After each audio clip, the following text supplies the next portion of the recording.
안녕하세요. 모두가 사는 교회 올리브교회 박종보 목사입니다. 오늘도 하나님의 은혜와 평강이 우리 주 예수 그리스도 안에서 저와 우리 모두에게 넘쳐나길 주의 이름으로 축복합니다. 오늘은 신명기 29장 10절에서 21절 말씀에 근거해서 하나님과 언약을 맺은 자에 합당한 삶이라는 제목으로 하나님의 말씀을 전하도록 하겠습니다. 신명기는 이스라엘 백성들이 가나안 땅에 건너가기 직전에 요단 동편에서 하나님께서 모세를 통해 주신 말씀이지요.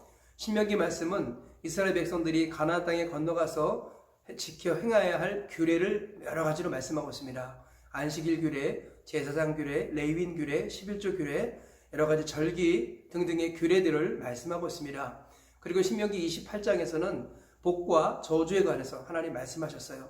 하나님께서 반드시 가나안에 들어가거든 그리심산에서 축복을 선포하고 에발산에서 저주를 선포하라, 이렇게 우리 주님이 말씀하셨습니다. 그리고 그 축복과 저주에 관한 말씀을 신명기 28장에서 자세히 말씀을 드렸습니다. 그리고 신명기 29장에서는 하나님께서 이스라엘 백성들과 다시 한번 언약을 맺으시는 장면입니다. 오늘 말씀은 하나님과 언약을 맺은 자들의 합당한 삶이 무엇인지 간단하게 말씀하고 있습니다. 먼저 오늘 말씀을 개괄적으로 살펴보도록 하겠습니다. 첫째로 하나님 앞에 서는 이유는 하나님과 언약을 맺어 하나님의 백성 되기 위함이다 라는 것입니다. 10절 하반절부터 읽어보겠습니다. 다 너희 하나님 여호와 앞에 서 있는 것은 내 하나님 여호와의 언약에 참여하며 또 내 하나님 여호와께서 오늘 내게 행하시는 맹세에 참여하여 여호와께서 내게 말씀하신 대로 또 내 조상 아브라함과 이삭과 야곱에게 맹세하신 대로 오늘 너를 세워 자기의 백성을 삼으시고 그는 친히 내 하나님이 되시려 하심이니라.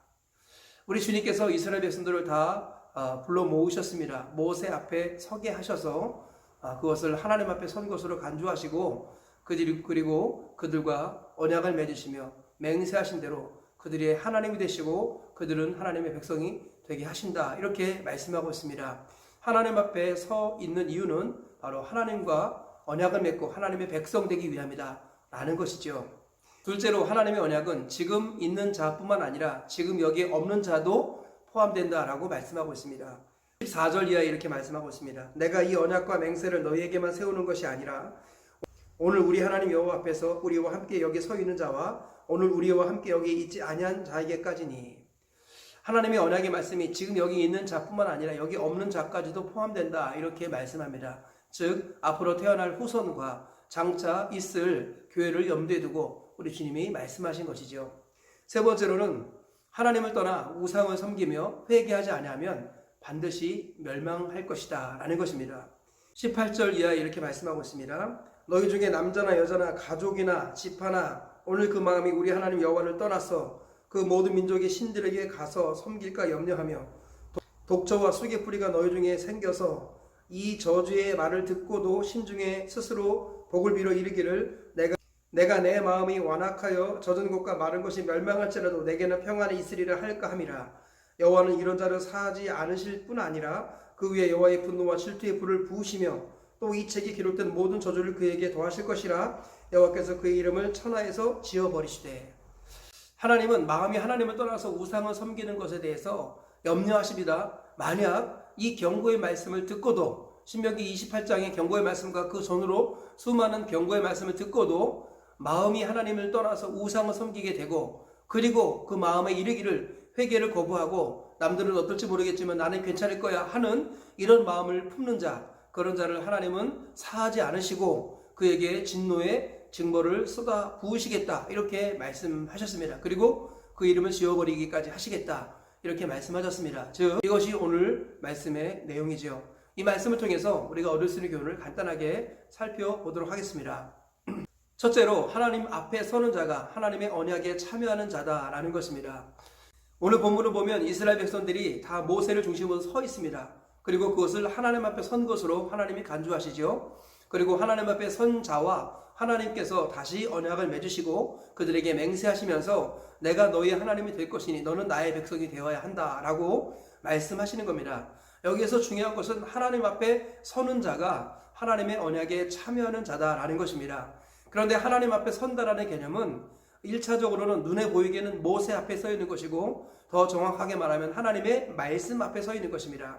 하나님 말씀 앞에 서 있는 것이 하나님 앞에 서 있는 것이고, 그리고 하나님 앞에 서 있는 자가 하나님의 언약에 참여할 수 있다라는 것이죠. 그런데 말씀 앞에 선다는 개념이 무엇일까요? 하나님의 말씀을 하나님으로 여기는 것을 말합니다. 하나님의 말씀이 어떠한 말씀이든지 간에 그 말씀을 아멘 하겠습니다. 하나님의 말씀이 축복의 말씀일지라도 아멘 할 것이며, 하나님의 말씀이 저주의 말씀이라 할지라도 아멘 할 것입니다. 이런 마음을 가지고 하나님 말씀 앞에 서는 그 사람이 바로 하나님의 언약 백성이 되는 자다라고 성경은 말씀하고 있습니다. 백부장 고넬료를 기억해 보십시오. 그가 베드로를 초청해 놓고 우리가 다 하나님 앞에 있나이다 이렇게 말하고 있습니다. 실제적으로는 백부장 고넬료는 베드로 앞에 있었고요. 베드로가 전하는 말씀 앞에 있었습니다. 그러나 그는 고백하기를 우리가 다 하나님 앞에 있나이다 이렇게 사도행전 10장에서 고백하고 있는 것을 볼 수 있습니다. 하나님 앞에 서 있다라는 것은 말씀 앞에 서 있는 것이고, 말씀 맡은 사역자 앞에 서 있는 것입니다. 그것이 바로 하나님 앞에 서 있는 것이고, 그 사람이 하나님의 언약을 받아 누리는 자다라는 것입니다. 오늘도 변함이 없습니다. 하나님께서는 말씀 맡은 사역자를 세우시고 그 사역자의 입을 통해서 하나님의 말씀을 오늘도 우리에게 주십니다. 그때 그 말씀 앞에 서는 사람, 그 말씀이 무슨 말씀이든지 간에 아멘 하겠다 하는 그 사람이 바로 하나님의 약속에 참여하는 자가 되는 것입니다. 진정한 하나님의 백성이 되는 것이고 하나님의 자녀가 되는 것입니다.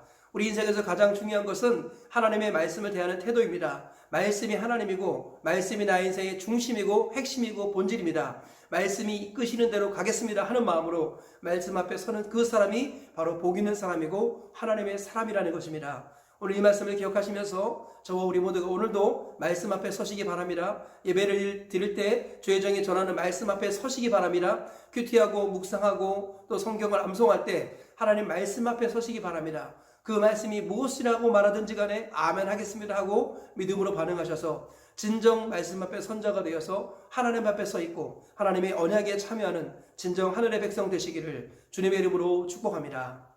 둘째로 하나님의 말씀은 당대뿐만 아니라 후대에게까지도 포함된다라는 것입니다.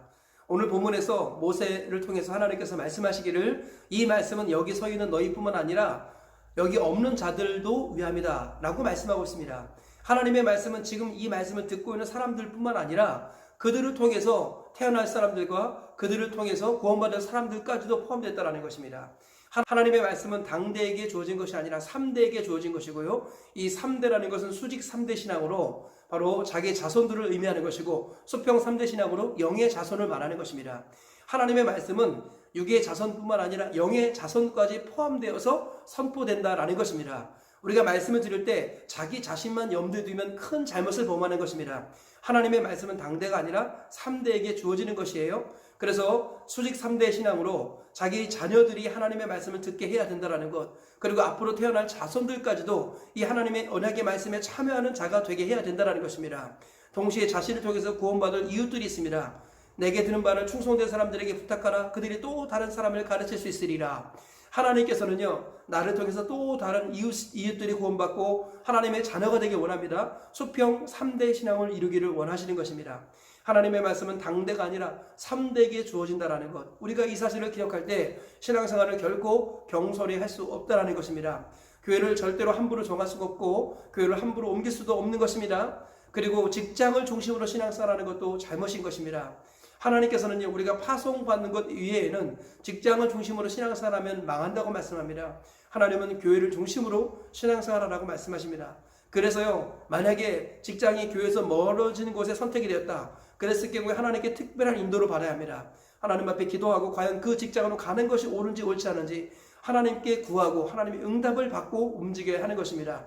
하나님께서 그를 파송한다고 하시면은 그러면은 가도 괜찮습니다. 그러나 하나님이 파송하지 않으시고 너는 이곳에서 이 교회를 중심으로 이 주변을 섬겨라 했을 때 그 자리에 남아 있어야 된다는 것입니다. 신앙생활은 직장을 중심으로 하는 게 아닙니다. 심지어 가정을 중심으로 하는 것도 아닙니다. 오늘날 가정이 교회를 떠나 있기 때문에 많은 가정이 무너지고 말았습니다. 음부의 권세가 이기지 못하는 유일한 것은 교회입니다. 가정이 교회가 될 때만이 음부의 권세가 이기지 못하는데, 그러기 위해서는 교회를 중심으로 신앙생활을 해야 한다는 것입니다. 그래서 교회가 집에서 먼 것이 아니라 집이 교회에서 먼 것입니다. 교회를 중심으로 생각하고 교회를 중심으로 말하고 교회를 중심으로 살아가야 한다는 것입니다. 이것이 하나님께서 기뻐하시는 원리라는 거예요. 왜요? 당대 신앙이 아니라 3대 신앙이기 때문입니다. 내가 교회를 함부로 옮기는 순간에 나는 약간 불편하지만 우리 자녀들은 영원히 위태하게 된다라는 것입니다. 우리가 이 사실을 기억하시고 하나님의 모든 말씀은 당대가 아니라 3대에게 주어진다는 것을 다시 한번 마음에 새기시기 바랍니다. 그래야 해서 3대 신앙이 중심이 될 수 있도록 교회를 중심으로 목자를 중심으로 신앙생활 하셔서 3대 신앙이 깊게 뿌리 내리시고 이 3대가 천대까지 가는 복과 은혜가 있기를 주의 이름으로 축복합니다. 아울러서 수직 3대 신앙뿐만 아니라 수평 3대 신앙도 이루어서 여러분을 통하여 여러분의 주변의 사람들이 영적 자녀와 자손으로 거듭나는 은혜가 있기를 주의 이름으로 축복합니다. 셋째로 가장 싫어하시는 죄는 우상숭배이고 가장 큰 죄는 회개하지 않은 죄다라는 것입니다. 오늘 하나님께서 말씀하시기를 마음이 하나님을 떠나서 우상을 숭배하고 또 그 마음에 이르기를 나는 괜찮을 거야 하고 회개를 거부하는 자는 망할 것이고 이름을 지워버릴 것이다. 하나님께서 말씀하셨습니다. 하나님께서 가장 싫어하시는 죄는 우상숭배이고 그리고 하나님이 가장 큰 죄를 여기시는 죄는 돌이키지 않는 죄, 회개하는 죄입니다. 그래서 우리 주님께서 말씀하시기를 이 땅에서 제일 먼저 복음을 전하실 때 때가 찼고 하나님의 나라가 가까이 왔으니 회개하고 복음을 믿으라 라고 말씀하시는 겁니다. 가장 큰 죄를 지었을지라도 회개하면 하나님 용서해 주십니다. 그러나 회개하지 않으면 멸망하는 것입니다. 엄밀한 의미로 우리가 죄 때문에 지옥 가는 것이 아니라 죄 때문에 예수님이 오시는 것입니다. 우리가 지옥 가는 이유는 죄 때문이 아니라 회개하지 않아서다라는 것이지요. 회개를 거부하는 것이 지옥행 열차를 타는 길이다라는 것입니다. 회개를 거절하는 것이 지옥을 영접하는 것이다라는 것입니다. 우리가 이 사실을 기억해야겠습니다. 하나님이 정말 싫어하는 죄는 우상 숭배이고 그리고 더 큰 죄는 회개하지 않는 죄다라는 것을 항상 기억해야겠습니다. 받은 복이 우상이 될 수 있습니다. 하나님께서 건강에 복을 주셨는데 그 건강이 우상이 될 수 있습니다. 하나님께서 물질에 복을 주셨는데 그 물질이 우상이 될 수 있습니다. 하나님이 행복한 가정에 복을 주셨는데 그 행복한 가정이 우상이 될 수 있습니다. 하나님께 받은 복이 가장 큰 우상이 될 수 있다는 것을 잊지 말아야 합니다. 우상 후보 1순위는 바로 하나님이 주신 복이라는 것입니다. 그래서 내가 너에게 복을 주었다 할지라도 너희가 나를 잊어버리고 나를 떠나면 그 복이 너에게 저주로 바뀔 것이다. 하나님께서는 신명기 28장에서 말씀하고 계시는 것입니다. 그러므로 우리가 이 사실을 기억해야겠습니다. 바로 받은 복이 우상이 될 수 있다는 것을 기억하면서 날마다 받은 복을 하나님께 되돌려드리는 하나님의 사람이 되어야겠습니다. 그래서 하나님이 가정에 복을 주셨습니까? 가정의 교회 중심으로 돌아가도록 해야 합니다. 하나님께서 물질에 복을 주셨습니까? 반드시 11조를 해야 할 것이고 그리고 물질로 구제하고 베풀고 섬기는 삶을 살며 하나님 나라를 위해 기여해야 할 것입니다. 하나님께서 건강에 복을 주셨습니까? 교회를 위해서 이웃을 위해서 섬기고 봉사하는 삶을 살아야겠습니다. 하나님께서 주신 복을 하나님께 되돌려드리는 삶을 살아가야 한다는 것. 그리고 우리가 연약해서 실수하고 범죄했을 때 반드시 즉시로 회개하고 주님께로 돌아와야 한다는 것입니다. 이 사실을 기억할 때 우리의 복이 당대뿐만 아니라 3대에게 이어지고 천대까지 간다고 주님이 말씀하십니다. 이 사실을 꼭 기억하시면서 하나님이 가장 싫어하는 죄는 우상숭배이고 하나님이 가장 크게 여기시는 죄는 회개하지 않는 죄다. 이 사실을 믿으시길 축복합니다. 그래서 하나님 한 분만을 주인으로 섬기고 날마다 자복하며 회개하며 주께로 돌아오는 하나님의 사람들 되셔서 마지막 날 천국의 하나님 품에 안기시기를 주님의 이름으로 축복합니다.